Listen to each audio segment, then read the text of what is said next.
Why are your friends a key indicator to you being successful or getting away from your success? Hey, Jason here, and today we're going to talk about why your friends are key indicators and do you still need those friends in your life? And so if you've been following along with the channel, you know I've been showing you not only Johannesburg, the beauty of the city and the country here, but most importantly, I've been talking about the Success Puzzle, which is one of Bob Proctor's coaching programs. And it's the first key to actually realizing your worthy ideal or your dreams or goals. And remember, success, the definition of success is the progressive realization of a worthy ideal, meaning something you're taking step by step to get to. It can be massive steps or it can be baby steps, but you're continually moving forward. You're not quitting, because the only time we fail in life is when we actually quit and stop doing something. And I can tell you this from personal experience. For plenty of times when I quit in my life, when I should have kept going, especially when it was coming to my health and my wellness. And what I mean by that, when I was 600 plus pounds or 300 plus kilos, I kept quitting. I wasn't staying on track. And one of the things that I was doing, I kept letting peer pressure from friends and stuff like, oh man, let's go have barbecue. Oh, let's go do this. Oh, you can have a cheat day. And those things were self-sabotaging me. And so why is it important for you to start looking at your friends to start seeing exactly what type of health you want, what type of goals you want, or if you're getting closer to them? Now, one of the things I didn't know back then when I was first trying to get healthy and lose weight was my friends and my family, everybody who was in my close circle was a direct reflection of me, because we were programmed with the same paradigms, meaning we had the same habitual habits. It doesn't matter if it was, some things may have been different, but overall it was the same habits. And one of the habits that were the same was the way we eat. We like to call this tradition, comfort food. We have all these words to make up for it. But the truth is, we were programmed to eat those foods. Like for me, I was programmed to eat a lot of fried chicken, fried other stuff, ate a bunch of beef, fish, all of those different things. And to be honest with you, I didn't never like it because I don't like eating heavy foods. If you see me eat in person, you can see that I eat very small bites and I spread my meals out over time. I don't like to even finish a meal anymore. And I didn't know. All I had to do was to change my habits was to start looking at all the people that was in my general vicinity, meaning how is my family eating? What is their health like? What is their, how active are they? How healthy are they? And when I started changing my lifestyle after I moved to Panama, I started seeing and reflecting on this, and I started realizing, whoa, these things ain't genetic. We're eating the same foods over and over. All these things that we call tradition and comfort foods, they've been passed down from someone else. And if we're not aware of that and we're not acknowledging that, we don't actually understand how to start fixing the problem. And this is why diets don't work. This is why get-rich-quick schemes don't work. The paradigm that we have, that we were programmed with, is just like a computer program. Now think about it. If I go on my Windows-based PC back there, and I'm trying to open up Safari, it's never gonna work because it's not programmed to run Safari.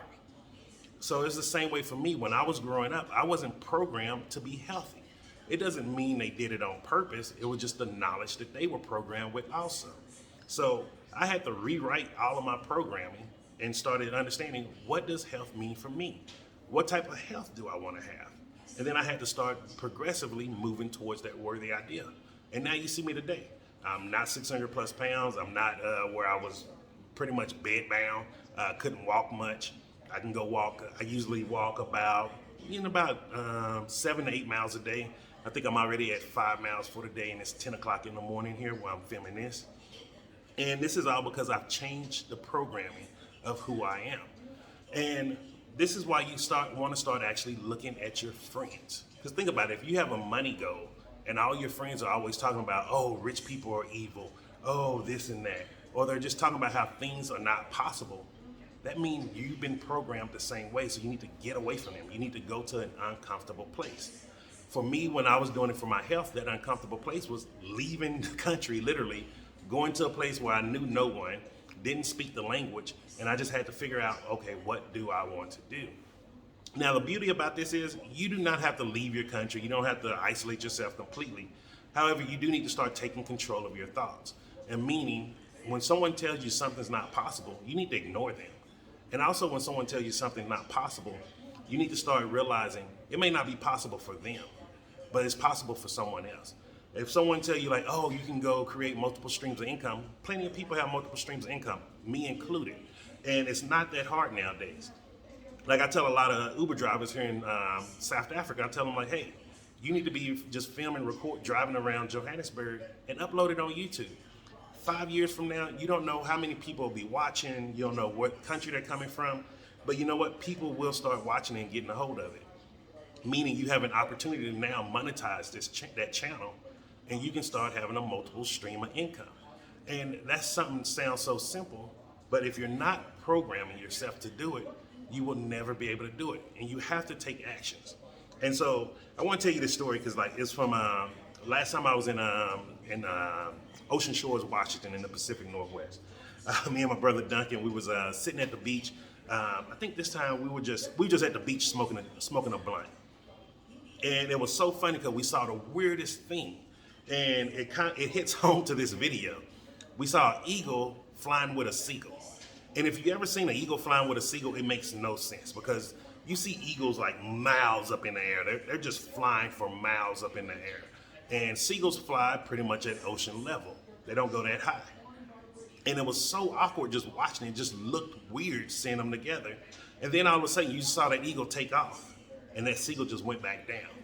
And that's the same way with our close circle, especially friends and family. We cannot just sit here and keep trying to fly the path of life that they want to fly. We have to soar and take off on our own and leave them behind.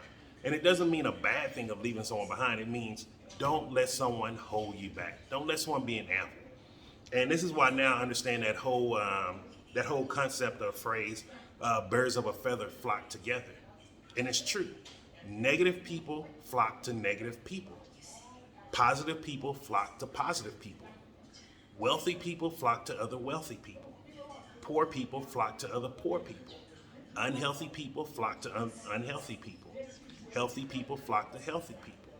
It's a totally different, every situation is different, but it's the same outcome. And here's a prime example for you. I don't eat meat, so I'm a plant-based person. I only eat things made of plants, fruits, vegetables, stuff like that. And I only go to plant-based restaurants. Every time I go to a new country, people are telling me like, oh, how can you eat here? Oh, it must be difficult. And I'm like, no, it's simple. Because I'm plant-based, I know how to flock to other plant-based places. For someone who just eats meat or eat the global standard diet, it's usually called the standard American diet, but from my travels, I'm seeing the way Americans eat is global. Every country eats about the same. Some may do a little bit of healthier habits than others, but at the end of the day, everything on the plate is pretty much the same when you break it down to a macro and micronutrient level. And so with that shows you a prime example. How was I able to come to Johannesburg, South Africa? I've never been on this continent. It was my first time in June when I got here. And I already know just about every plant-based restaurant that's here in Johannesburg. I know a few that's in Pretoria. I know a few that's in Durban. And I've never been to Durban. And I know a few that's in Cape Town that I've never been to. And I'm able to find these places very easily because it's part of my paradigm. Because my paradigm or my programming is to eat plant-based, no matter where I go in the world, I find a place that can cater to my needs. And it's the exact same thing for you also. If you want to start changing your paradigm, start isolating yourself. Start changing some of your habits. And sometimes some of those habits mean the people that you hang around with on a daily basis. Maybe you want to start, so let's say if you have a money goal, maybe you want to stop hanging around your friends on a daily basis. Maybe just, hey, I'm going to hang out with you once a week.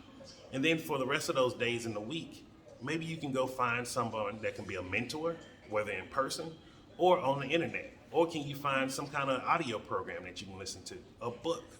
All of these different things can change your life. Let's say if you want to start losing weight, because this is most people's goal in the world, they want to start losing weight or getting healthier.